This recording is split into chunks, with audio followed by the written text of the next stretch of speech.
அன்புமிகு பேரவைத் தலைவர் அவர்களே, எனது திருச்சி கிழக்கு தொகுதிக்குட்பட்ட தகுதி வாய்ந்த மாற்றுத்திறனாளிகளுக்கு இணைப்பு சக்கரம் கொண்ட பெட்ரோல் ஸ்கூட்டர் வேண்டி கேட்ட 34 பேரில் 2 பேருக்கு தான் வழங்கப்பட்டிருக்கு. அதனுடைய கோரிக்கை கருத்தில் கொள்ள வேண்டும் என்று சொல்லி இன்டெலெக்சுவல் டிசேபிள்டு அறிவுசார் குறைபாடுடைய மாற்றுத்திறனாளிகள், மூளை முடக்குவாதத்தால் பாதிக்கப்பட்ட மாற்றுத்திறனாளிகள், செரிபிரல் பிறழ்ச்சி அண்ட் மஸ்குலர் டிஸ்ட்ரோபி என்கின்ற தசை திசைவு நோயினால் பாதிக்கப்பட்ட மாற்றுத்திறனாளிகளுடைய குழந்தைகளுடைய தாய்மார்கள் இப்படிப்பட்ட மாற்றுத்திறனாளிகள் பாதிக்கப்பட்ட மாற்றுத்திறனாளிகளை அழைத்து கொண்டு பள்ளிகளுக்கும் கல்லூரிகளுக்கும் அவங்கள கொண்டு போய் விடுறாங்க.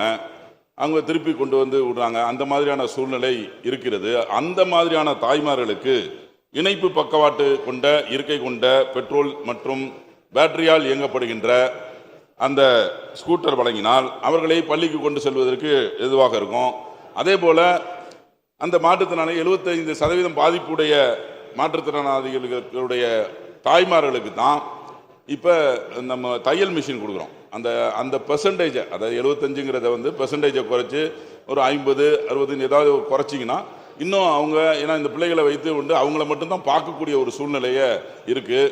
அதை நம்மளுடைய முதலமைச்சர் அவர்களுடைய கவனத்தில் கொண்டு அதை செய்து தர வேண்டும் என்ற கோரிக்கையை நங்களின் வாயிலாக அமைச்சர் அவர்களுடைய கவனத்தை ஈர்த்து அமைகிறேன். மாண்புமிகு அமைச்சர். மாண்புமிகு பேரவைத் தலைவர் அவர்களே, கடந்த ஆண்டு வரை திருச்சிராப்பள்ளி மாவட்டத்திற்கு 851 ஸ்கூட்டர்கள் ஒதுக்கீடு செய்யப்பட்டு வழங்கப்பட்டது. அதில் திருச்சிராப்பள்ளி கிழக்கு தொகுதியை சார்ந்த தகுதியுடைய 46 பயனாளிகளுக்கு இணைப்பு சக்கரங்கள் பொருத்தப்பட்ட பெட்ரோல் ஸ்கூட்டர்கள் இதுவரையிலும் வழங்கப்பட்டுள்ளன. 2 பேருக்கு என்று குறிப்பிட்டார்கள், ஆனால் 46 பேருக்கு வழங்கப்பட்டுள்ளது. மீதமுள்ள தகுதியுள்ள நபர்களுக்கும் உறுதியாக இந்த ஆண்டு வழங்கப்படும் என்பதை நான் கூறிக்கொள்ள விரும்புகிறேன்.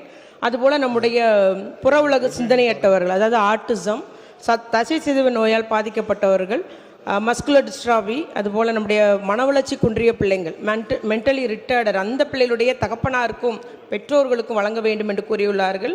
அது அரசு நம்முடைய மாண்பு முதலமைச்சரோடு இணைந்து அதற்குரிய நடவடிக்கை எடுக்கப்படும். ஆனால் இந்த வகையான பெற்றோர்களுக்கு தற்பொழுது அந்த பிள்ளைகளின் நலனுக்காக பேட்டரி வீல் சேர் வழங்கப்பட்டு வருகிறது. அந்த பேட்டரி வீல் சேரில் வச்சு தான் பிள்ளைங்களை பள்ளிகளுக்கு அழைத்து செல்கிறார்கள். மட்டுமல்லாமல் இந்த பெற்றோர்களுக்கு தையல் மிஷின், அந்த பெற்றோர்களுக்கு சுய தொழில் தொடங்குறதுக்கும் நம்முடைய மானியம் எல்லாம் இத்துறை வழங்கி வருகிறது. அது முதலாக நம்முடைய முதலமைச்சர் செய்த இந்த திட்டம் என்பதை நான் இங்கு பதிவு செய்ய விரும்புகிறேன்.